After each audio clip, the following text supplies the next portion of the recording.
Boa tarde, pessoal. Sejam todos bem-vindos a mais uma transmissão aqui no nosso canal WillPTV. Hoje trazendo então para vocês a missão New Shepard NS-29. A missão número 29 então, da New Shepard, hoje somente com cargas, né, com experimentos, tá? Hoje então... Boa tarde, pessoal. Sejam todos bem-vindos. Desculpe. Hoje então sem tripulação, tá? Apenas com experimentos aí, cerca de 30 experimentos estão aí dentro da cápsula da New Shepard, tá? Lembrando que logo mais teremos aí a missão da SpaceX, né? Da Maxa 3, né? Que é a World View Legend 5 e 8, né? Se não me engano. Deixa eu confirmar. É World View Legend 5 e 6, né? Só que dessa vez, por conta daquela mudança que teve no horário, né? Que seria ontem, que foi transferida para hoje. Infelizmente, eu não vou conseguir transmitir para vocês ao vivo, tá? Mas assim que eu voltar ao trabalho, né? Estou trabalhando externamente, né? E horário eu para agora à noite, né? Hoje à noite.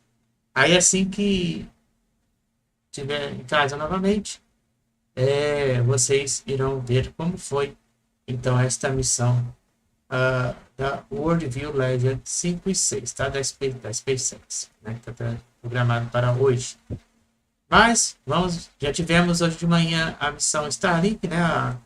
A número 15, né? Lançamento número 15 da SpaceX. Foi realizado com sucesso na parte da manhã.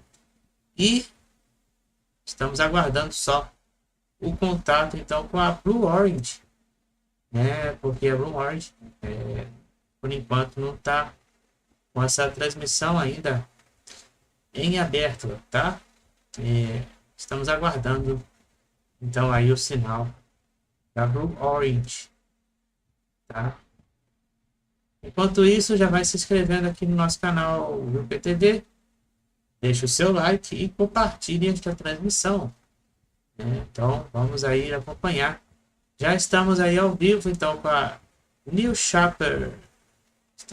Vamos iniciar nossa transmissão agora em conjunto com a Blue Origin. Deixa eu mudar aqui, que ela também está transmitindo no X.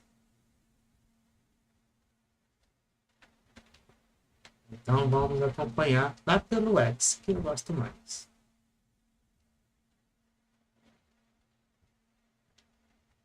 Desculpe.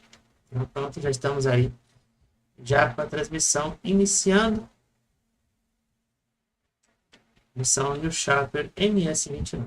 Tivemos uma tentativa anterior, em janeiro, com a New Shepard 29, mas por conta do clima que estava lá no Texas, né? Não foi possível fazer o lançamento. Então já começamos aí então a nossa transmissão em conjunto com a Blue Origin neste momento. Vamos acompanhar tudo ao vivo, direto do Texas.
All right, good morning and welcome back to our live broadcast on today's New Shepard Mission 29 I'm Joel Eby, once again, and I'm joined by Alice Watts, an engineer on the new Shepard program.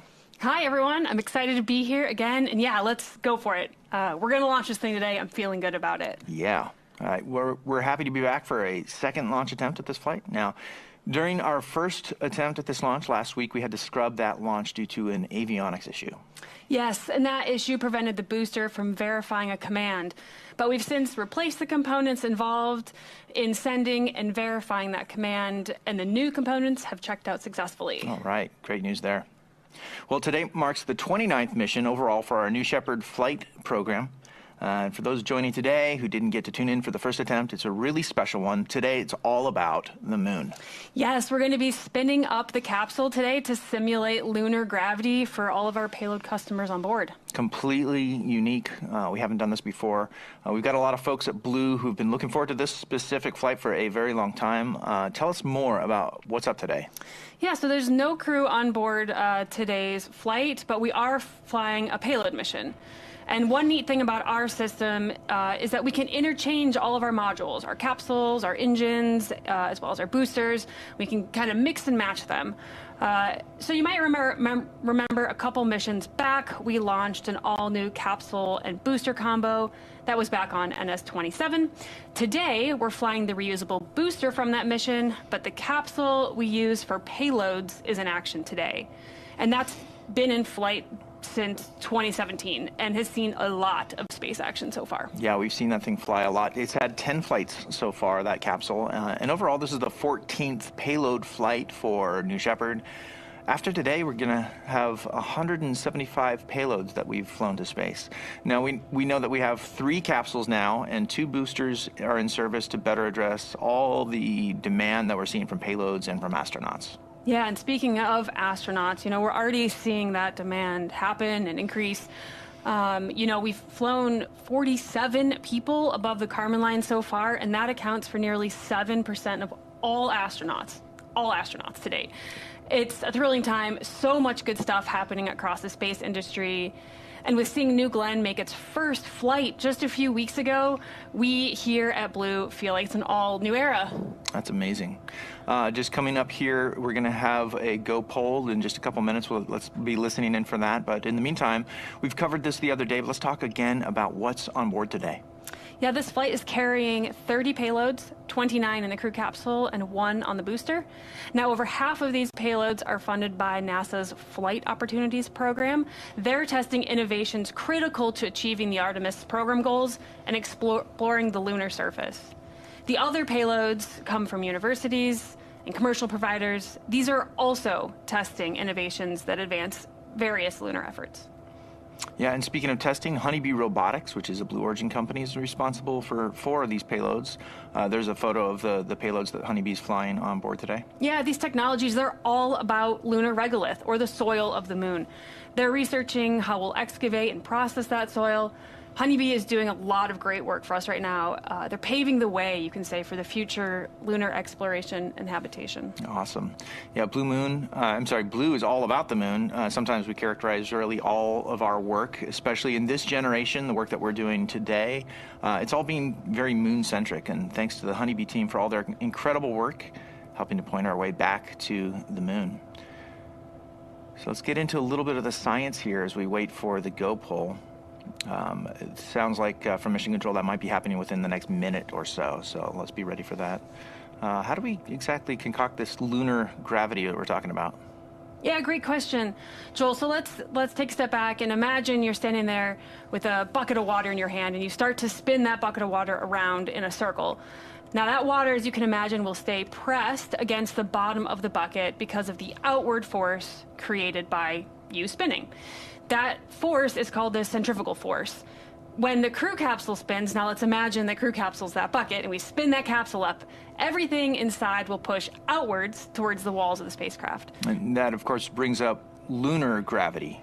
Yeah, exactly. So lunar gravity is 1/6 that of Earth's gravity. It's a lot less. Now, the capsule's spin speed has to be exact to get this just right. The faster it spins, the stronger the force. So the amount of spin is matched to the weaker pull of the gravity on the moon. Now, this isn't real gravity, but it feels like gravity because of the force of the spin. Today we're going to be spinning at 11 rotations per minute. We normally do spin the capsule a little, but compared to our normal spin rate, about a half a rotation, this is going to be much more, 22 times more intense to be specific. Awesome. So that's way faster, and we're able to do this testing right at the Kármán line. And that's just 100 kilometers from Earth. That's where New Shepard flies, and that's just way more reachable for us and suited to these scaled-down experiments compared with, say, going all the way to the moon, which would take several days of spaceflight. I know, right? It's so important here that the range of experiments that we're able to run, it's incredible. Imagine what it takes to go back to the moon now to stay, right? Now, what kinds of technologies? I'm going to cut in right there. Yeah, I hear listen. that the go poll is happening now, so let's listen in. Here's push to talk. PM recovery.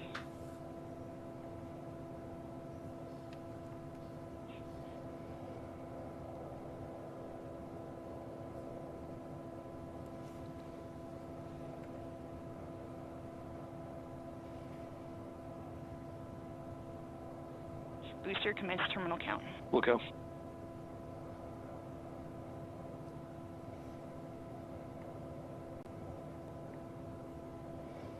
Engineering verified trajectory index 1.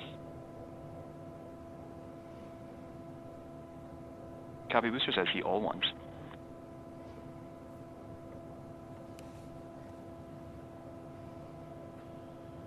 Enabling onboard power.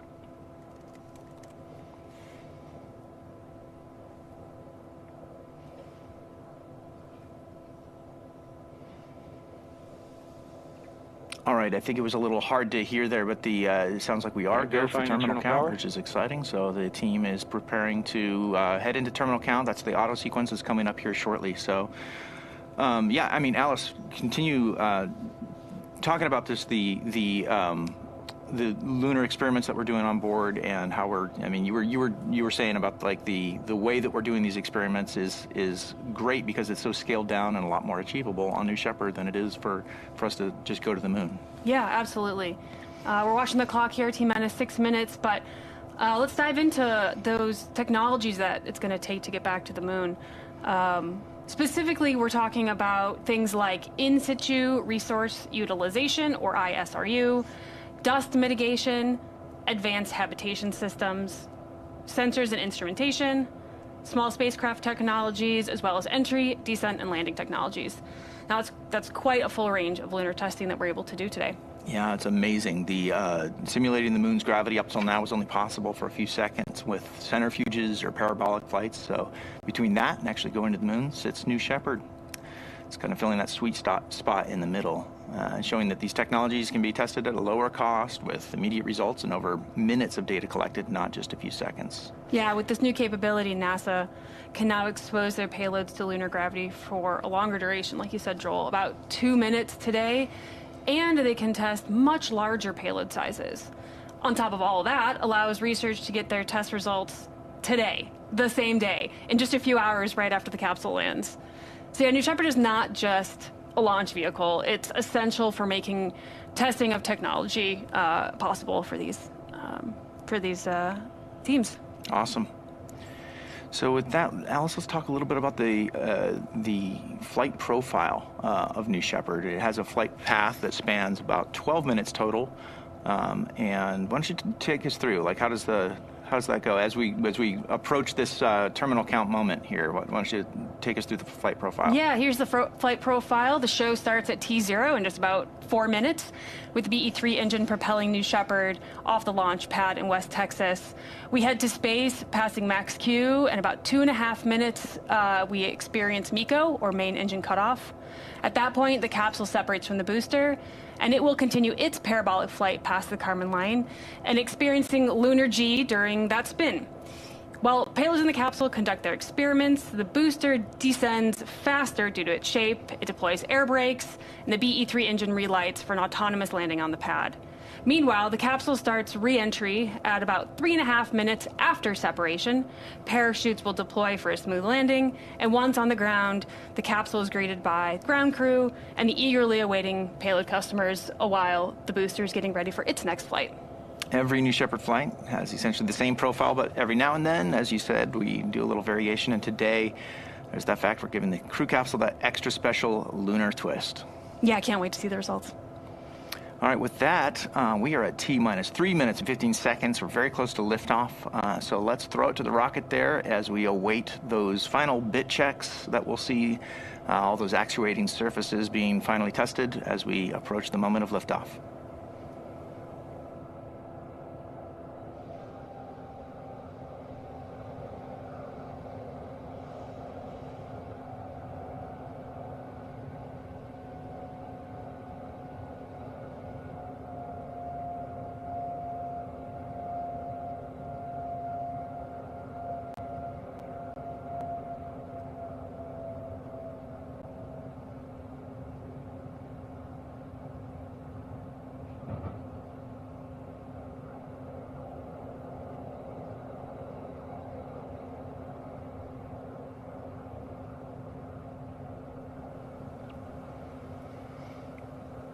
All right, welcome back. This is the NS-29 mission for New Shepard, the 29th for the program and the 14th payload flight for New Shepard. Very exciting. We are in auto sequence right now as the vehicle is basically taking over command of itself. It's becoming autonomous now. Yeah, and you can see right there from this view that bridge retracting from the capsule. Always a great sign that we're really close to launch. Let's stand by and watch these beautiful views from West Texas.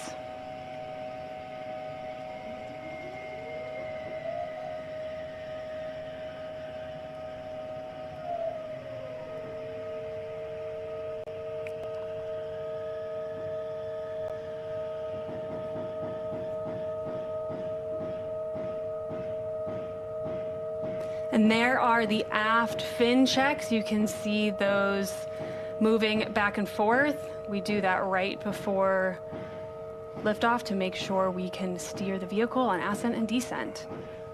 We're coming up here to T-minus 1 minute and 5 seconds. The vehicle is coming alive. You can hear that. I know. It's incredible. The sounds of the launch pad.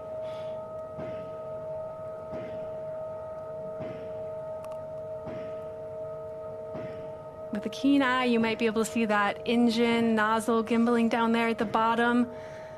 Yep, I see it. Hard to tell from this far, but beautiful views.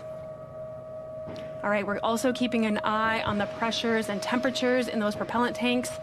Both need to stay in that green zone, that go zone. All right, we're at T-minus 30 seconds and counting. All right, Alice, well, here we go. It's time to hand it off to mission control now and launch this rocket. T-minus 16, guidance internal. MMT, we're going to go on this morning. We're isolated. T-minus 10, 9, 8, 7, 6, 5, 4. Commanded to start. 2, 1, 0.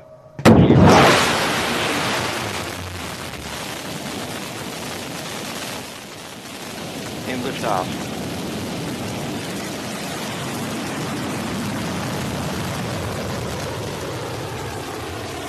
New Shepard has cleared the tower, heading to space. And you'll note the altitude and speed graphics that are appearing on the lower side of your screen there. They are tracking both vehicles together, specifically the crew capsule. Once we hit that moment of separation, it'll continue to track the crew capsule's speed. Now, the atmosphere, of course, is getting thinner and thinner as we approach space. 10,000 feet. BE-3 at the moment is approaching 100% power level. And next up, you're going to see max Q. This is the moment where the aerodynamic stress of the vehicle is on its maximum. As we do that, the BE-3 engine is going to throttle back just a little bit as we pierce through the atmosphere.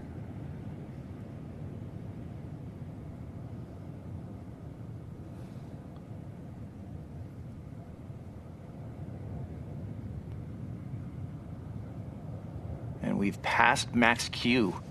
So at this point, BE-3 is back to 100% of its power. It's accelerating faster and faster as it reaches up through the thinner, higher upper atmosphere.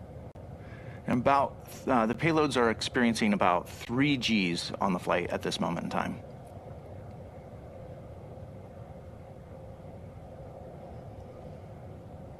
About a minute, 45 seconds of boost so far. Now, the velocity meter, as you can see, is not correct. We're going much faster than 25 miles per hour, so ignore that. Trust your eyes as you watch that vehicle fly.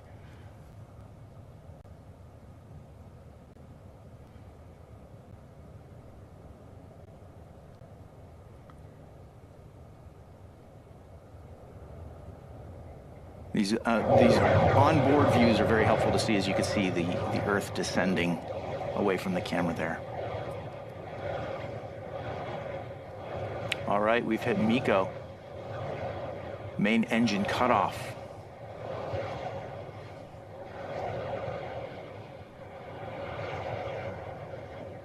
Shortly here, we'll see separation.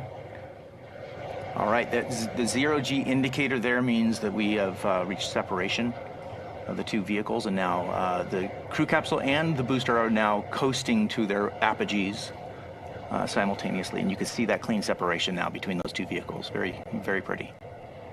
That's a good, clean view.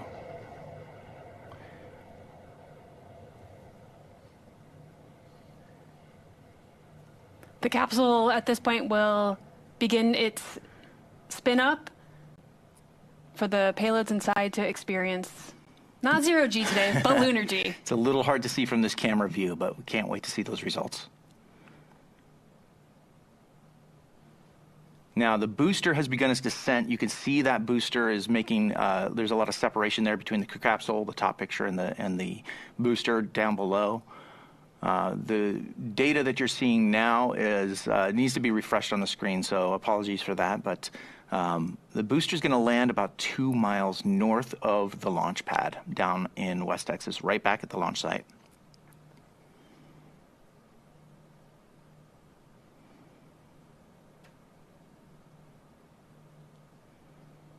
And I'm hearing that the crew capsule is at full lunar G roll, so it has reached full lunar G.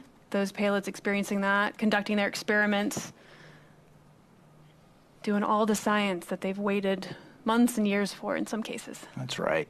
Yes, we've been looking forward to this flight for a very long time.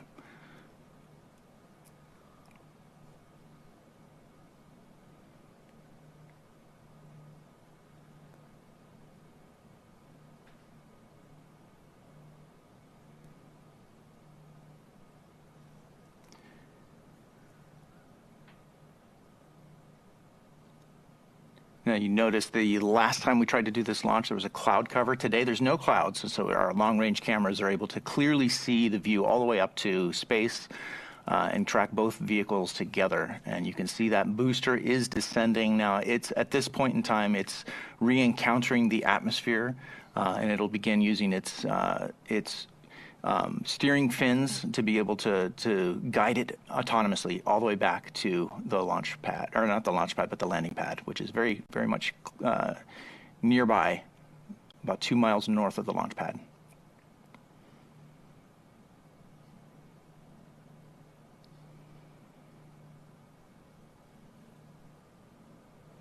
At this point, the capsule has also reached its apogee, and it is still spinning, but it will begin to slow down as and stop spinning as we re-enter the atmosphere here shortly.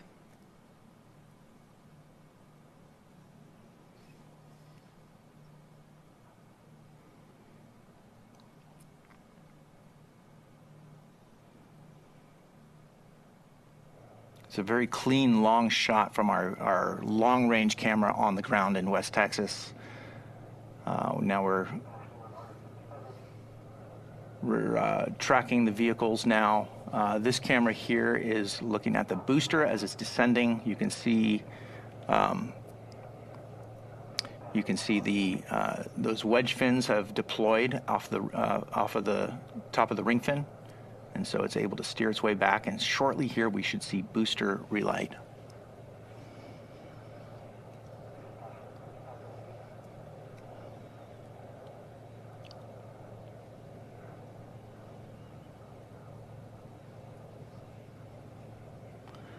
right, here's a nice side-by-side to see the crew capsule on the left side and the booster on the right side of your screen as they're both descending.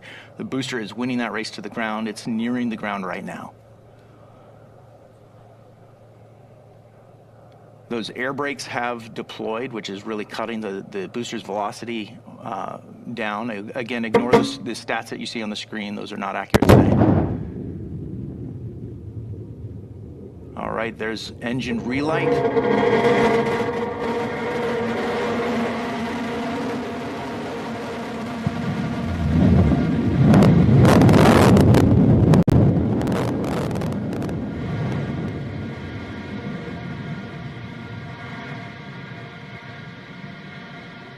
And touchdown.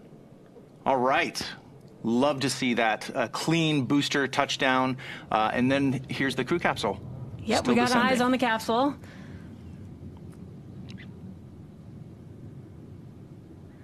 As you've noticed, it stopped its spinning maneuver.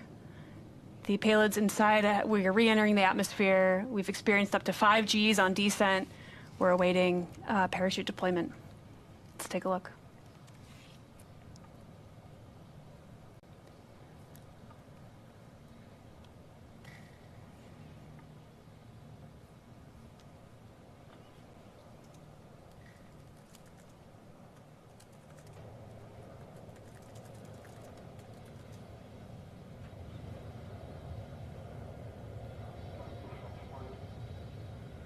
There's the drogue deployment.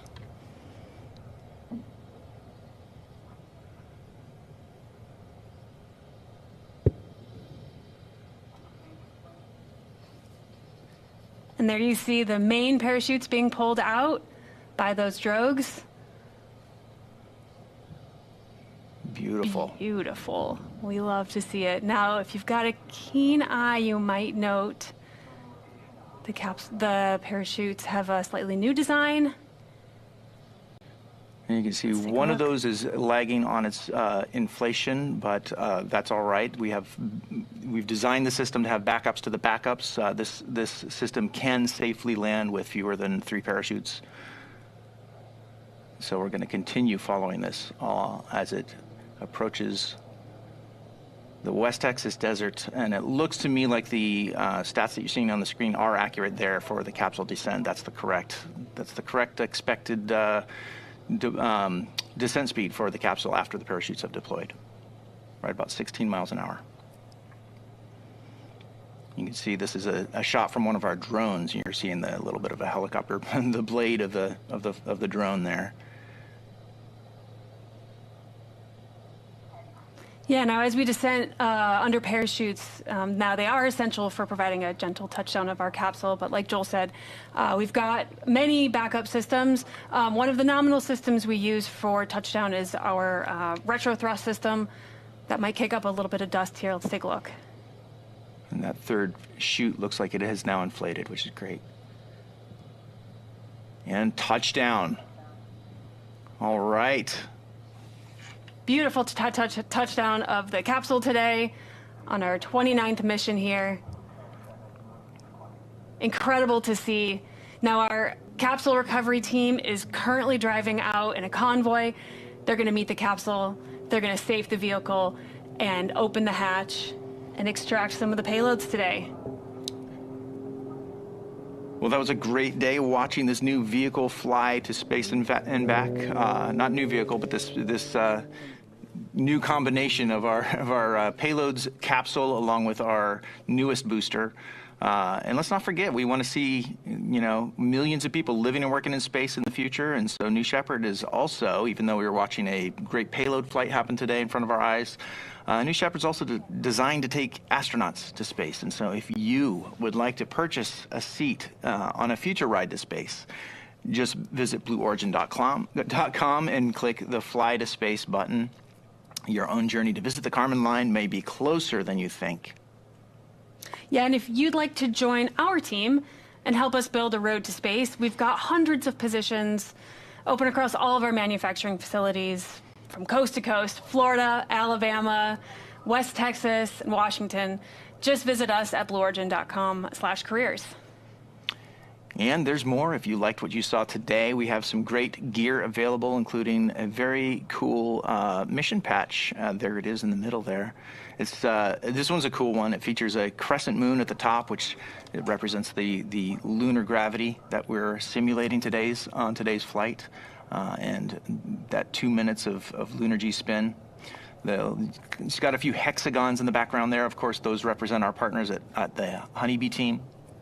And the crew capsule there is using its RCS system to spin up that lunar gravity.